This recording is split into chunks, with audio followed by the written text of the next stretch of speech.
خلّوني أحكي لكم النهارده تجربتي مع السيليكون العزيز. في الحقيقة أنا بعتّ جِبت كام كيلو كده، لقيت عنده كثافات مختلفة، لقيت كثافة 5 و10 و15 لغاية 20، وكمان لقيت عنده الكريستال الشفاف، وحبيت أجرّب معاكم كده، وعملت زي ما حضراتكم شايفين قرص الترابيزة مقاسها 40 في 40 مدوّرة، وقُلت أجرّب كده، بس أنا حبيت أجرّب السيليكون، ولكن اوعوا تصُبّوا بالطريقة دي، مش هي دي الطريقة اللي بنصُب بيها القوالب، لكن أنا حبّيت أعمل قوالب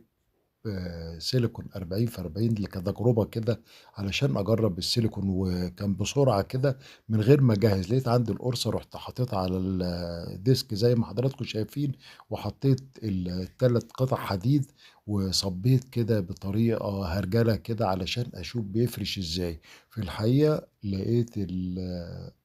السيليكون الرابر